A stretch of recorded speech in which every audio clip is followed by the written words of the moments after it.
O Papai Noel é uma figura mitológica que em muitas culturas ocidentais, traz presentes aos lares de crianças bem comportadas na noite da véspera de Natal, o dia 24 de dezembro, ou no dia de São Nicolau, 6 de dezembro. A lenda pode ter se baseado em parte em contos sobre a figura histórica de São Nicolau. Uma história quase idêntica é atribuída no folclore grego e bizantino. Basílio de Cesareia. O dia de São Basílio, 1º de janeiro, é considerado a época de troca de presentes na Grécia. O personagem foi inspirado em São Nicolau, arcebispo de Mira na Turquia no século IV. Nicolau costumava ajudar anonimamente quem estivesse em dificuldades financeiras. Colocava o saco com moedas de ouro a ser ofertado na chaminé das casas. Foi declarado santo depois que muitos milagres lhe foram atribuídos. Sua transformação em símbolo natalino aconteceu na Alemanha, e depois se espalhou pelo mundo inteiro. Enquanto São Nicolau era originalmente retratado com trajes de bispo, atualmente Papai Noel é geralmente retratado como um homem rechonchudo, alegre de barba branca trajando um casaco vermelho com gola e punho de manga brancos, calças vermelhas de bainha branca, e cinto e botas de couro preto. Essa imagem se tornou popular nos Estados Unidos e no Canadá no século XIX, devido à influência significativa do poema de 1823 intitulado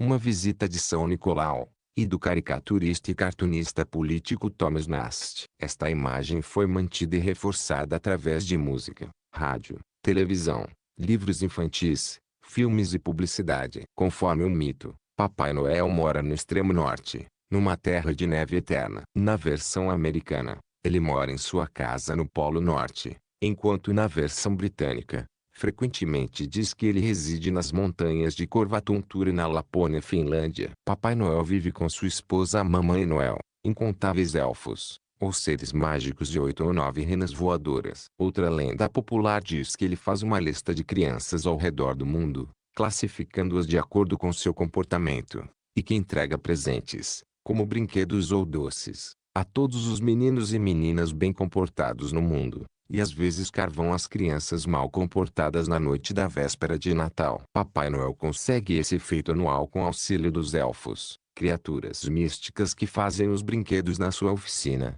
e das renas que puxam o trenó. Ao passar dos anos, surgiu certa oposição ao Papai Noel. Alguns religiosos acreditam que a tradição de Papai Noel desvia do propósito verdadeiro do Natal, pois originalmente as datas de 24 e 25 de dezembro foram escolhidas para a celebração do nascimento de Jesus de Nazaré, figura central do cristianismo, judaísmo messiânico e importante para o islamismo. Outros críticos afirmam que o Papai Noel é uma mentira elaborada, e que é eticamente incorreto que os pais ensinem os filhos a acreditarem em sua existência. Ainda outros se opõem ao Pai Natal como um símbolo da comercialização das festividades de fim de ano, ou como uma intrusão em suas próprias tradições nacionais. Uma das pessoas que ajudaram a dar força à lenda do Papai Noel foi Clemente Clark Moore, um professor de literatura grega de Nova York, que lançou o poema Uma Visita de São Nicolau, em 1822, escrito para seus 6 filhos. Nesse poema,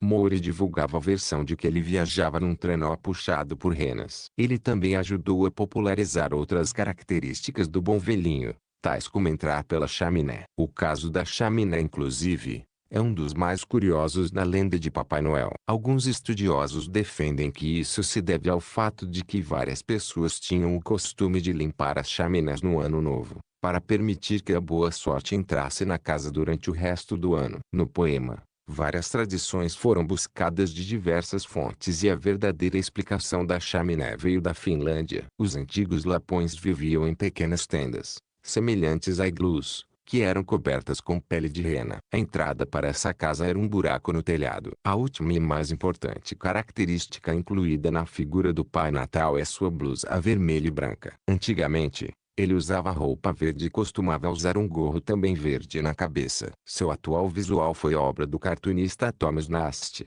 na edição de 1º de janeiro de 1863 da revista Harper's Weekly.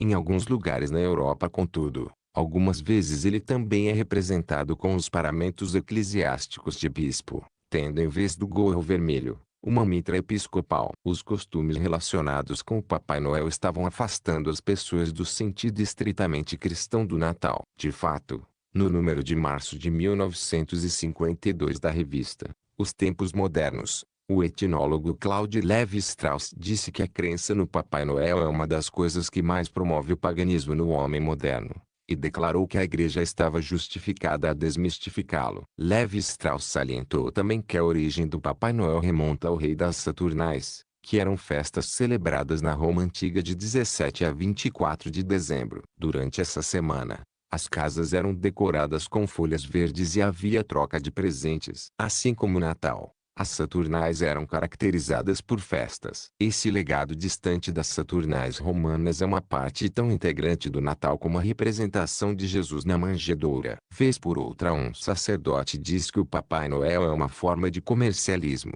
que faz com que o Natal não seja cristão. A Enciclopédia Americana explicou: a maioria dos costumes agora associados ao Natal originalmente não eram costumes cristãos, mas sim costumes pré-cristãos e não cristãos adotados pela Igreja cristã. As Saturnais, festa romana celebrada em meados de dezembro, forneceram o modelo para muitos costumes festivos do Natal. Dessa celebração, por exemplo, derivam-se os banquetes suntuosos, a troca de presentes e a queima de velas. Sobre o costume de presentear, a revista History Today comentou: a troca de presentes na festa de meados do inverno quase seguramente começou mais como um costume sobrenatural do que como simples costume social. Os presentes das Saturnais incluíam bonecas de cera para crianças. Na época um costume encantador sem dúvida, mas com um passado macabro. Mesmo os contemporâneos consideravam isso como provavelmente um vestígio de sacrifícios humanos de crianças para ajudar na semeadura. O jornal The New York Times de 24 de dezembro de 1991, publicou um artigo sobre as origens dos costumes natalinos, entre os quais, a troca de presentes. Simon Schama, professor de História na Universidade de Harvard, escreveu: o Natal foi acrescentado às antigas festas que celebravam o solstício de inverno. No terceiro século, quando cultos ao Sol, como a religião mitraísta da Pérsia, chegaram a Roma, cederam-se dias em dezembro para a celebração do renascimento do Sol Invicto, o Sol Invencível. A primitiva Igreja em Roma travou uma batalha especialmente difícil contra duas outras grandes festas pagãs, as Saturnais, de uma semana de duração que começavam em 17 de dezembro, e as Calendas, que saudavam o Ano Novo. A primeira festa era uma ocasião de anarquia autorizada, muitas vezes presidida por um chefe de folia, não o Papai Noel, mas o gordo Saturno das orgias com comida, bebida e outros tipos de travessuras. Mas era nas Calendas, quando o ano mudava, que se trocavam presentes de modo ritualístico, muitas vezes fixados a galhos de árvores que decoravam as casas durante as festividades. Embora pessoas informadas reconheçam a origem pagã do Natal e de seus costumes, muitos alegam que as origens realmente não importam. Um articulista do Catholic Herald da Grã-Bretanha comentou: gradualmente, com a crescente afluência geral, difundiram-se muitos dos aspectos desafortunados do ritual do Natal da classe média. A simplicidade e a generosidade foram superadas pela competitividade e pelo estar sempre a um passo na frente dos outros. A festa caseira, que outrora era genuíno regalo, foi substituída por orgias em que há um excesso de alimentos pesados. As famílias se veem obrigadas, por esta nova tradição, a passar dias juntas, quer gostem disso, quer não, praticando jogos que alguns deles desprezam, vendo televisão, o que alguns deles odeiam, cortando seu contato com vizinhos e pessoas de fora, numa época em que a boa vontade e a amabilidade geral deviam supostamente reinar. Embora muitas pessoas sinceras demonstrem excepcional bondade e consideração no Natal, seus esforços não impedem os danos aos relacionamentos familiares tão comuns nessa época.